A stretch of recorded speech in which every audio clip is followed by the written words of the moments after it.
Hi, Cosmo. Welcome to the show. Thanks for coming on. Hi, James. Yeah, thank you for having me. No, I'm very excited.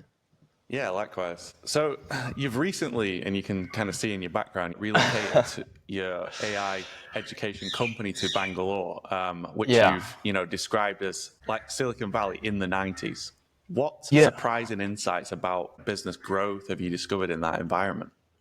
I think Bangalore, or Bengaluru as it's sort of known in India, is in a really interesting place at the moment, where it's sort of having the equivalent of what was the Silicon Valley dot-com boom, with Indian companies like things like Swiggy, which is like the sort of Indian version of Deliveroo, Zomato, Zepto. All of these companies are on the rise, and I think a lot of what we've noticed in obviously we sell to enterprises. What we've noticed is there seems to be a big pivot in Western markets wanting to push and build in India, because there is a high level of experience and high level of like really intelligent developers, and then there is sort of generally lower costs. But interestingly as well, still a massive push for innovation specifically targeted to the Indian market that's yet to be exported out. Yeah, very exciting. Very exciting. And you've got a pretty fascinating global background. Growing up, as you mentioned, you're obviously from the UK, but you grew up in Andorra, Yeah. and then moved to Japan to go to uni, and now you're leading an AI education company in Bangalore. Could you Yeah. share a bit about that journey? Becoming and now you're the MD. You're the managing director of Iridescent. Yeah, it's I mean, I think I've been incredibly lucky where my mother moved to Andorra when I was sort of 16, so I sort of grew up learning a bit of Spanish and being in the mountains there. And it was in that time where I got really close to her company, Growth Engineering, and I'd always sort of grown up with it, working alongside her, sort of, well, not really alongside her, but apprenticing under her. And I got a really good sort of knowledge of e-learning and things like that. And then as I finished school, I decided to go to university in Japan. And it was when I sort of hit a real frustration in and around learning, because I'd sort of grown up expecting like some really awesome gamified learning. I had a sort of an early education on what makes really good quality education through my mother. And it was just as AI was taking off and GPT-3 released. And so we sort of sat down and thought, actually, we could probably do something with this. And that's what created Iridescent technology. And originally, I was just the head of tech.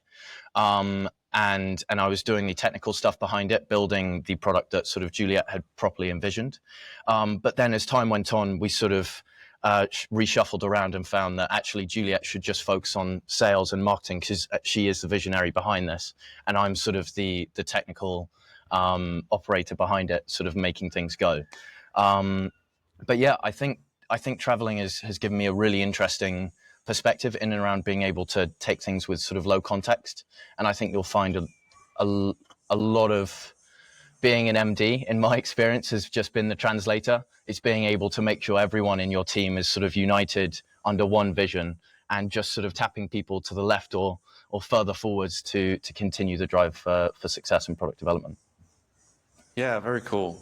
Yeah, it's super interesting. Interesting, journey you've got going on, and like absolutely capitalizing on this. You envision the boom of AI, and like how that's just transforming the way industry works. And you're sort of jumping out, and you're from that product led background, so Yeah. that's the yeah. Yeah. So I think I've been quite lucky where throughout my childhood, as I was always trying to start companies, and so one of them was a aeroponics company, which is sort of growing plants in a dense mist instead of water or soil, and it ends up being sort of more sort of far more efficient, because it's a closed system, so you don't lose water, and also you can grow things much quicker because you can temper and change the water or mist temperature along with the nutrient solution to make them grow quicker.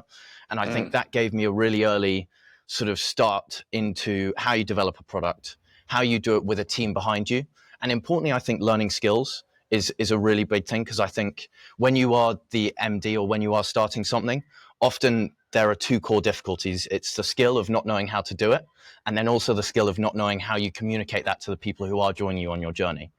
And I think that was a really, even though it did end up failing ultimately because we ran out of money, I think for me it was a really pivotal moment in how I assess and think about products and how I can bring a team together and have them all develop sort of in that one vision. And I think it's translated to Iridescent Tech, where the biggest thing across all three of our products are transparency and personalization, and that is the core thing that we move towards. So yeah, it's I think to finalize that point, it would be, if you really want to build a product, just really have a good understanding of what you're trying to achieve and how you communicate that to your team members. I think those are the two core skills. Yeah, nice. And that's that's an interesting sort of connection that you made between, growing plants, like growing up growing plants, and the product development. Yeah, fascinating connection. It is. So you've described two potential paths for AI startups. The fast growth path with instability versus slow and solid growth, building that foundation. Can you sort of elaborate on why you've chosen that second path for Iridescent? Yeah, I think one thing that we can't forget about this sort of big boom in large language models and AI in general is that we're dealing with large probability machines. And what I've seen with a lot of other founders who I meet along the journey is there seems to be two people who are optimizing for a push to functionality, or also a push towards stability, like structured output, very, very continuous and very, very reliable outputs. And I think what I have found is that latter version allows you to scale quicker in the long run, because it allows you to support larger enterprises, it allows you to support a larger user base. And the ones that are latter, it allows them to hit something like a consumer market quicker. However, they won't be able to scale in the long run. I think they'll ultimately need refactoring later on. This is just coming from a purely technical point of view. But I think what it does also represent is there are both of these companies that are still sort of doing very well. Like, I look at a lot of CRM AI companies and things like that, which have a large amount of features and a sort of variance in general skill. Whereas when you push towards more the L&D industry, there is a lot more pressure to make sure that the learning content and the quality of that content is more structured and sort of refined. What challenges have you encountered in pursuing that path? I think, God, there's a lot. So when we first started ZAVMO, agents hadn't really fully taken off. And so we built our own framework that integrated agentic AI, which was a scoring system where, depending on the score of a user, then you would hand over to another sort of prompt rather than an agent.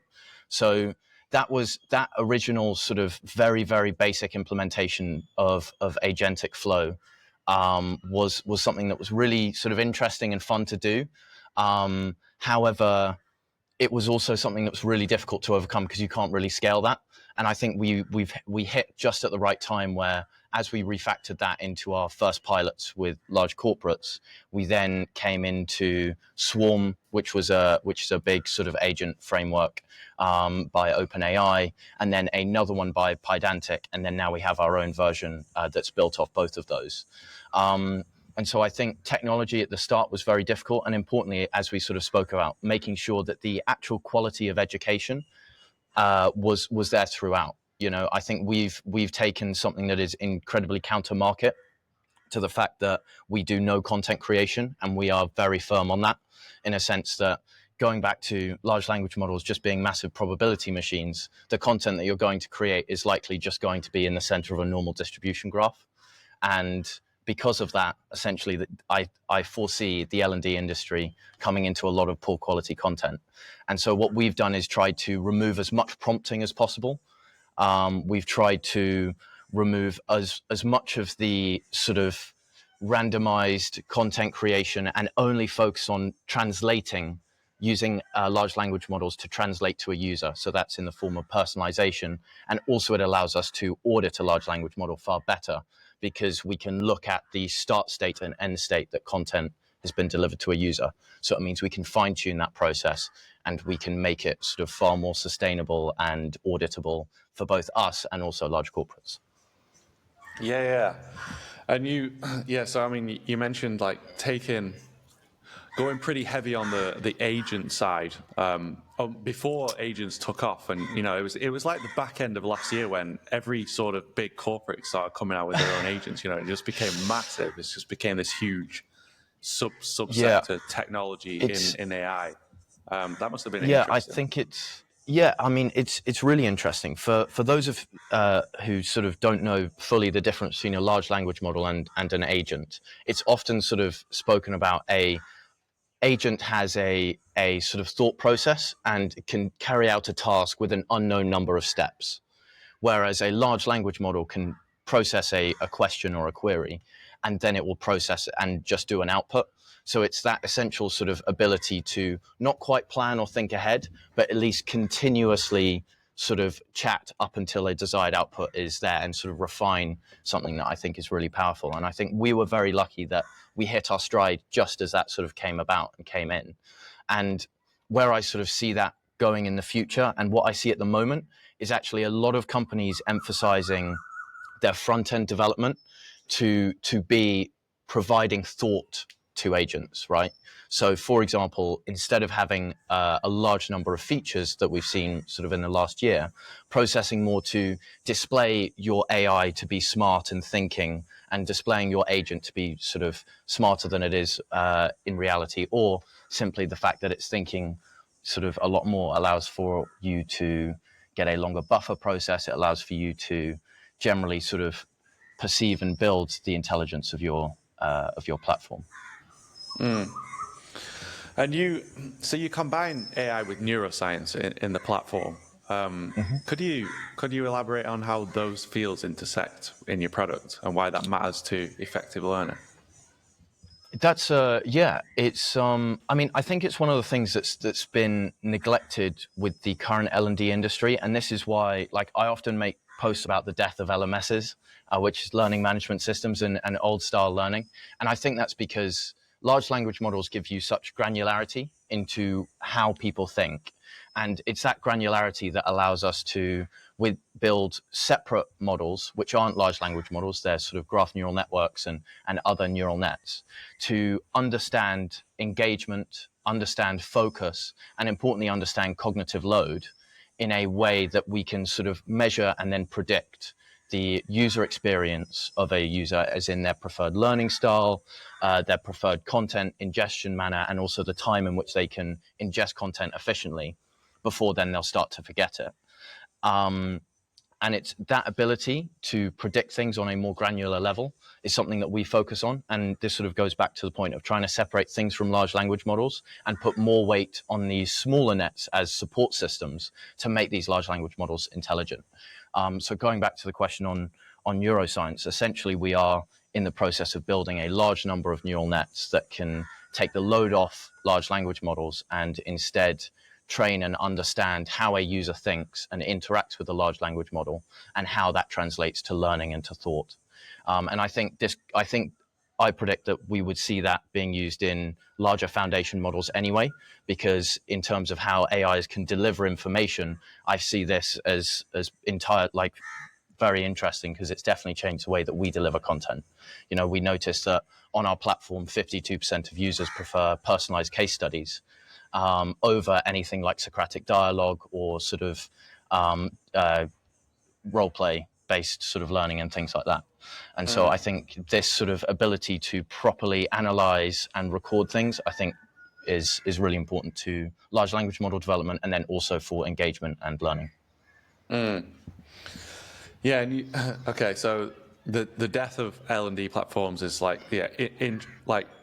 pretty contrarian, like bold positioning in the market. How does that kind of positioning come across? When you're talking to, I mean, you've mentioned some big names that you're in partnership, in collaboration with. Yeah, we've just finished a pilot with British Gas and Centrica. So they supply a third of the UK's energy. And I think one of the things that they've really been able to sort of get through ZAVMO is, first of all, like quality of reporting.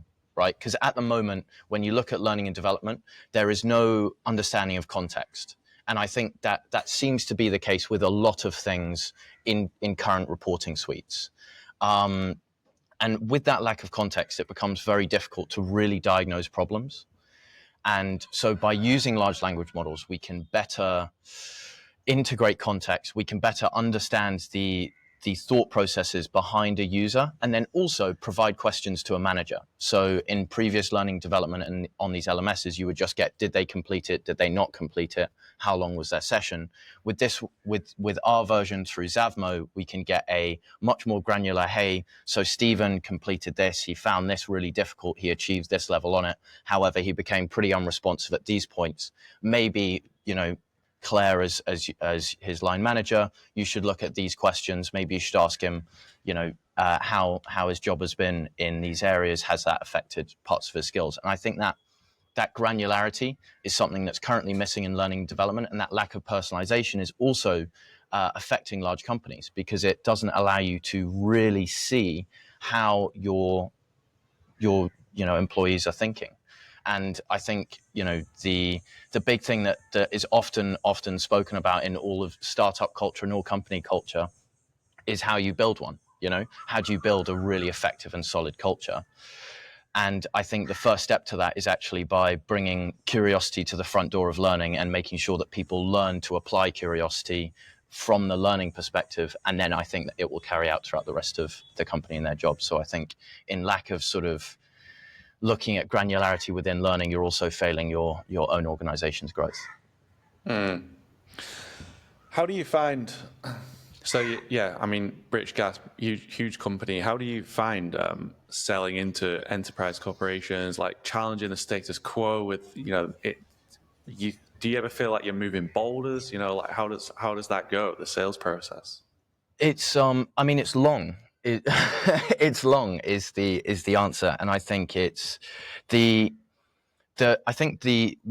you're selling into a large enterprise, the big thing that you need to understand is the person who you're talking to. What is the metric by which their job is successful, right? So often we're selling into learning development directors and things like that, and we need to really understand not only their pain points, but how do their managers view success. And it's then about using that to better translate a product in different ways, so that you can build your decision-making unit and you can build your champions on a large enterprise.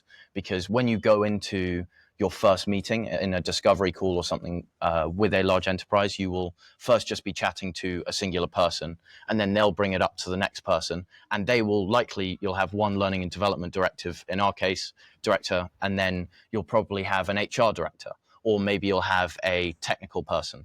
And it's about making sure on your side you have the team members who can effectively explain your product and effectively explain the values in different contexts, so that actually, you can deliver effective pain points and things like that. But essentially what I would say to summarize selling into enterprises, it is long and it takes a lot of patience, but the reward is obviously greater. Naval Ravikant sort of talks about, or I think, I'm not sure where he got it from, but he sort of references this idea of hunting stags and rabbits. There are two forms of equilibriums. You can either not work together and sort of everyone not trust each other, and then you can all hunt rabbits, or when everyone collaborates, you can start to hunt larger stags. And essentially it's going back to that. It's selling to enterprises, how you build a team, how you communicate, who communicates what part of the product to what sort of leadership member within the enterprise, and then how you move forwards as a team. But yeah, it's a slow process, but it's one that often brings a lot of fruits. So nice. Yeah. So you mentioned Naval there, and very fascinating mind. He is. Yeah. Who inspires you? You're a young entrepreneur in the tech space. Like, who are your big inspiration? Well, I think definitely Juliet, my co-founder and mother, is a primary one, because I sort of grew up, like the first big trips I made internationally were her business trips, going to places like India, where I would sit in boardrooms with her she was chatting and delivering to clients like HP, and I was just sort of sat in them. So I think that's one sort of key person in my life, and I think I've been incredibly lucky to go so far with her, and I think we pair each other very nicely in a sense that I'm sort of more of a manager and a technical person, and she's very much more the visionary and the person who can go and talk like talk dreams into people. I think secondarily as well, I'm a really big fan of Robert Greene and also Naval, just because I think they pose really interesting questions. Robert Greene in and around human nature, which I think is principled to a lot of sales and business and things like that. And I think when you start to understand human nature, you start to get a really good understanding of sales and how you sort of entice people a bit more. And Naval, I think, is first of all, he's just a very good communicator, and his ability to take large things down and sort of break them into smaller pieces, I find that very useful. And then probably my final one from a managerial perspective would be Claire Hughes Johnson. So she's the COO of Stripe, and she wrote a book called Scaling People, and it was the first book I read when I took over as MD. And it comes with a workbook, and it just systematically teaches you how to manage a company. And so her and her management philosophy has been sort of very useful as well. Very cool. Really cool that you were sort of shadowing your mum when she's going out and presenting in boardrooms and that kind of thing. I can imagine that's a fast way to grow up fast and gain that experience in a world that most young people aren't sort of exposed to. So yeah, I think it's I think for me, I just try to make the most out of it, because you can't deny the sort of nepo baby aspects of it. So I think the main thing and the big insecurity for me is making sure that I make the most out of it and make sure that I'm sort of I take this opportunity and run with it as fast as I can, whilst I can.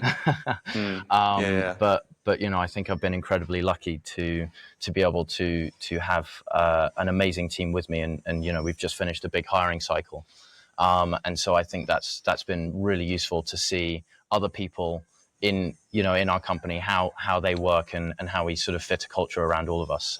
So yeah. Yeah.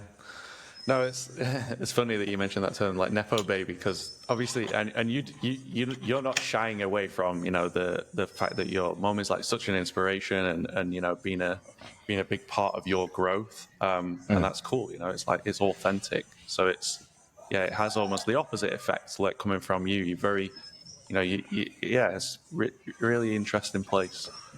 Yeah, well, I mean, I can't exactly hide from it. I look just like her as well, so.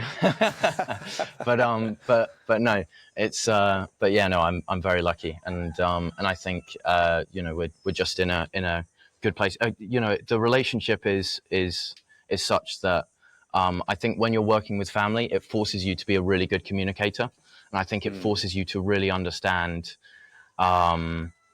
like how to communicate with people. And I think I'm lucky that I've been traveling a lot of my life, and sort of that has enabled me to make the relationship sort of really work well. But yeah, no, it's good. It's good. Tell me more about where you are now in India. You've taken your team over there. You're growing your team over there. Tell me about the culture and what the exciting things over there, and maybe what's not exciting. Like, how is the culture? How's the difference? How's things going? It's it's India is an incredibly interesting place because it's filled with so much experience, and so much knowledge of data and how you build products. However, none of it seems to have properly been exported to areas in Europe, just purely due to the size of India. If you go in and look at some of the technologies, sort of like going back to Zomato, Zepto, which are sort of like food delivery apps, they are far more efficient than anything that we have, I think, in Europe. However, because the Indian market is just so large, you have a lot of these developers who are only focused on solving Indian problems.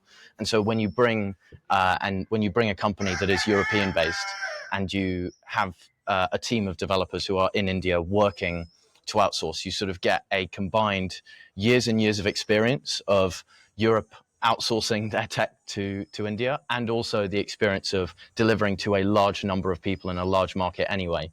And you can sort of supercharge delivery. I think especially, I think there has been a shift in the last couple of years in Indian work culture, where they are choosing to sort of work similar to Western culture. This is just my experience. I'm not sure how valid it is, but where people are preferring to work for, you know, Western European companies due to the change in culture and the higher transparency and things like that, and the sort of culture that Europe brings when it comes to less status and sort of ego. You mentioned earlier about, you know, growing a culture for a company. You've got to sort of lead with curiosity. Does that kind of absolutely. Does that? I mean, is that part of the culture?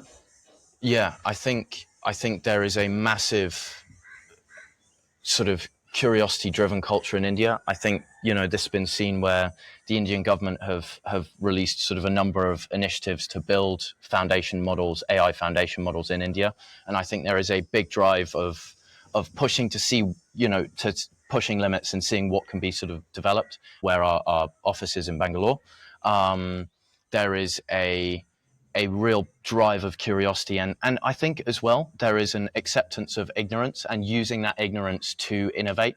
You know, one thing that I always tell our tech team is that, you know, tech is a very interesting place, and same with product design and things like that, where actually ignorance can serve as innovation, because you don't know the norms and you don't know the rules, and so actually it means you can leapfrog and step over some and sort of innovate and build sort of smarter and cooler products because of that.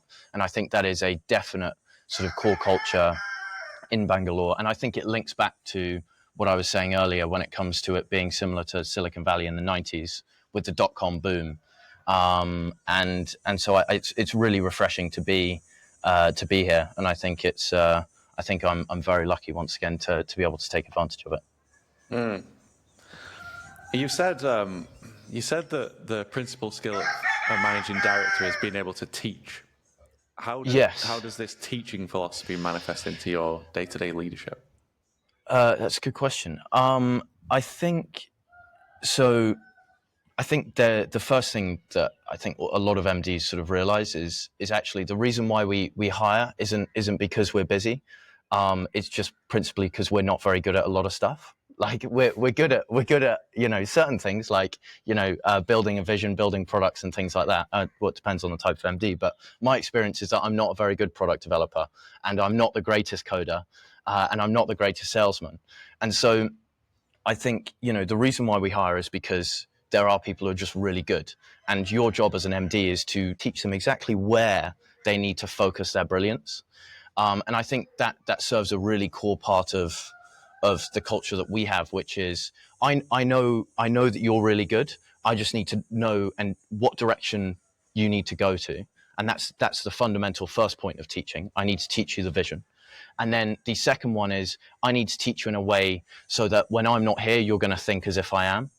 And the way that we do that is by trying to foster as much curiosity as possible. And it's essentially trying to bring in all of the lessons that we've learned with ZAVMO and all the failures from them into the core management principles within the company. And that is the fact that if you ever want someone to do something, you have to make the learning and make the teachings as close to that as possible. So under those same principles, if we want to have a highly effective, highly curious, and also highly autonomous workforce, I need to be able to provide a good amount of autonomy. So give them tasks with sufficient amounts of contained freedom where they can explore and still deliver by the end of a sprint or by the end of a time, you know, a set timeline. I also need to make sure that every single person in the company understands the first question I'm always going to ask is why, because they're then naturally going to train their understanding to the fact that Cosmo is always going to ask why this is here and how it contributes to our fundamental vision of transparency and personalization within education, right? And as long as I keep on drilling in those two core things, you are slowly teaching people to be more and more autonomous and be more and more curious within the set vision.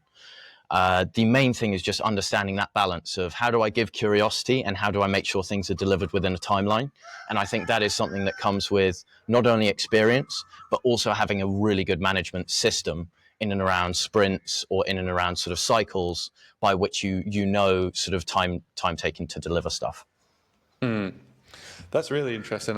I can relate to that a lot as well. I love researching, I love learning stuff and tying into actually delivering outcomes. Sometimes I'll get lost in that world too much, spend too much time Absolutely. before I actually deliver, the outcome that I'm looking for. So yeah, I and think having it's that also, structure. yeah, exactly right. And I think it's also about being able to train people to know when they don't know enough, and then also to know when they know too much. So, as you know, obviously, analysis paralysis is the term that's often known when people are sort of fire hosed with information, and so because of that, they sort of don't do anything. And then you have the opposite, and the sort of the trap that I see a lot of new managers fall into. They think that one of their reports are lazy, when actually it's just a fact that they don't actually know yet, and they haven't got that vision, or they haven't got a core understanding of the product. So instead of doing something, they'll do nothing. And I think being able to train and your team to notice, okay, look, the fact that this is really hard for you probably indicates that you don't have enough information, or the fact that you feel like you can't make a decision probably indicates that the decision is quite hard, so therefore the outcome is very similar. And this normally I find happens when it comes to designing typography or anything like that, in which you sort of need to fall back on your systems, like your design system and things like that.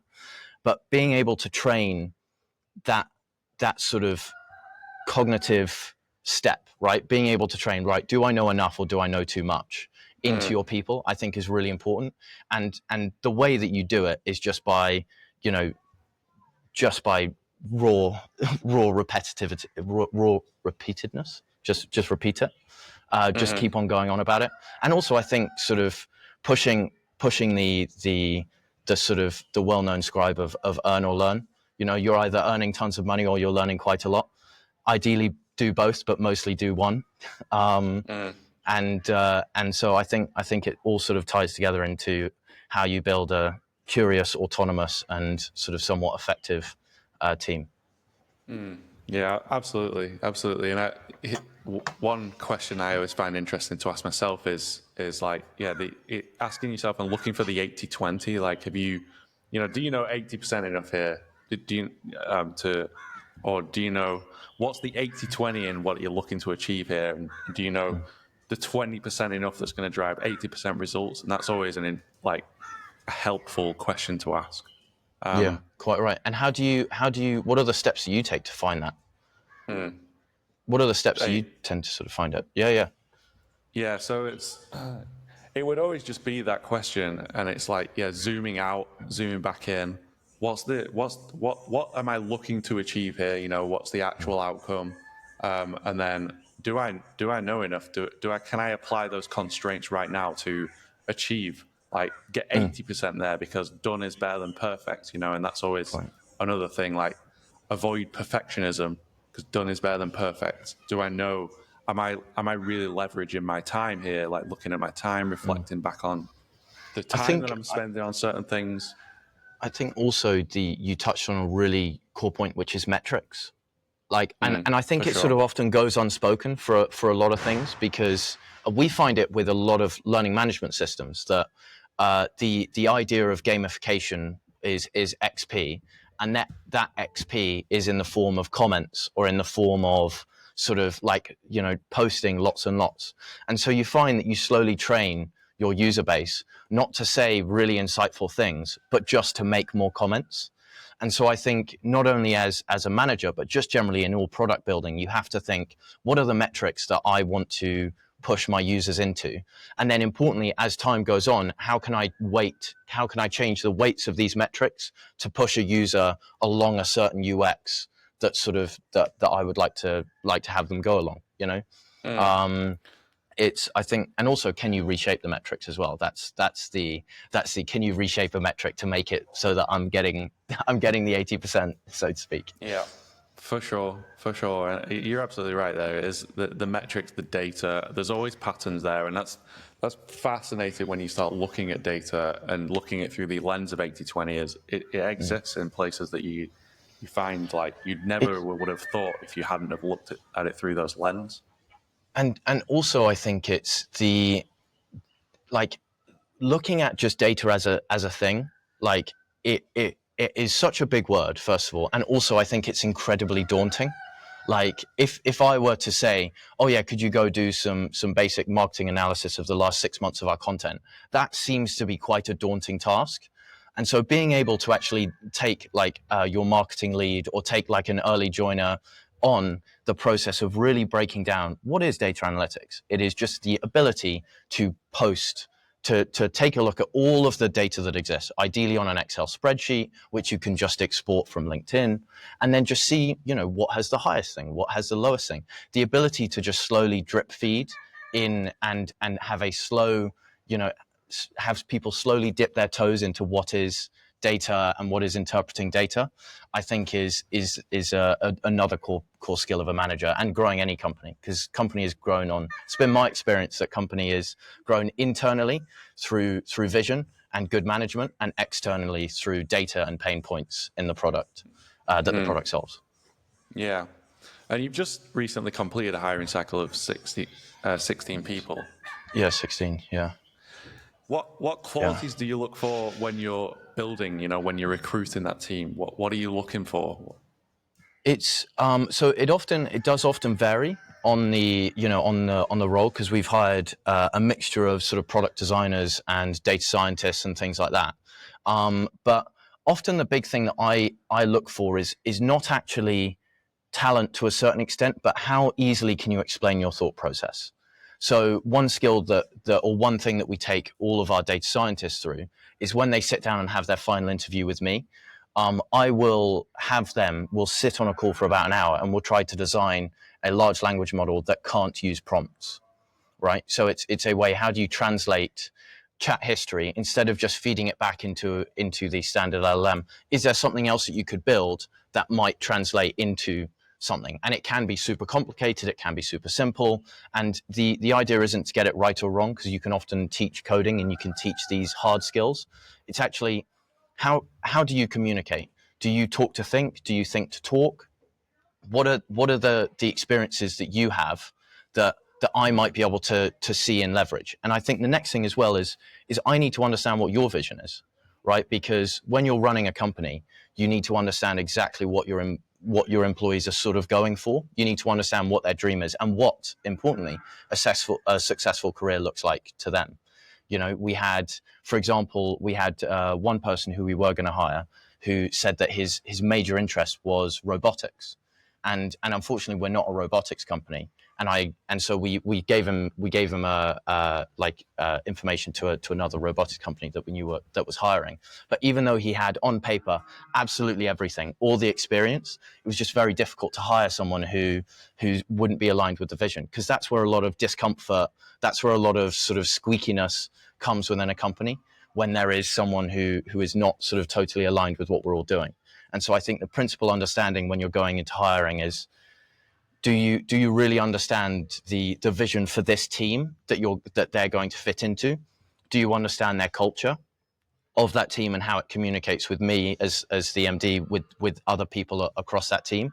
And then importantly, what are then the hard skills that are just what I only use metrics when it comes to hard skills. So matrices, sorry. So like it is then just a point system for me, because it's things like that where you can be biased by charm and things like that. And so how can you just sort of make that a hard-coded system, and then with the rest of it make sure that your vision and ease of translation and the ability to understand how people communicate, you can sort of focus a bit more on your instincts with that one, I think. For sure, focus on your instincts, and it's still difficult to discern when you're interviewing, you're recruiting for people, and you're trying to explain or instill your vision, make sure they're in alignment. But they, at the end of the day, they could very well be just telling you what you want to hear. So you've got to have that discernment. And I think the big thing for me is like I feel like often a lot of people are ambitious, but they don't know how they're ambitious yet, right? Okay. And I think the big thing that we do, especially like because obviously my background is more in data science, I'll go back to the data science team for this one as well. Trying to push so that everyone in our team in the first year of joining the company will have their name on a paper, like on a scientific paper. That is a really big thing for us because first of all, it's great for the company being able for us to produce white papers or scientific papers. That gives us a good amount of credibility. But more importantly, it is your first step to giving them a vision that aligns with the company. And also it gives people a lot of confidence, like being able to tell my product, my head of product and the product designer, look, what I really want for you to do is I want to have our UI built in a month, and because we've only got 2 pages, and then systematically over the next year, I want you to tell me why this specific component, and I can give you a week per component, why this specific component is going to be the best in the world at its job. And my entire focus is less about how the UI looks and more about the fundamental understanding of why we've put this button here and how it alters the UX for the user. And once again, a lot of that will go back to the requirements of that page, of that product, and the metrics in which we're following and recording those requirements. But for him, the big dream is how do we push him to really understand the theory behind building an attractive product, it just pivots just like that, where suddenly becomes super ambitious just because he really understands where he's going. And I think that's one of the things that we tried to do with ZAVMO. It's remove certain elements of choice to provide longer term autonomy, in a sense that if you're in a compliance role, we know that you have to learn this. So how can we take that choice of what you need to learn away? How can we take away all of the other unnecessary parts of choice, like how big your typography is or something like that, or how you're going to learn and things like that, and really focus on the data that you enjoy and just then provide you with your future, right? Say, look, if you continue down this path in the next 6 to 12 months, you will have a certificate that says this. You will then actually be able to achieve this. You'll have these skills and you can skill passport to another part of the organization. And so I think really, choosing what autonomy you want the user to have, or anyone in your company to have, so that you can provide a really solid you can provide the ambition for them in the form of a vision that they fit into. Yeah, nice. What excites you most about the future of learning technology?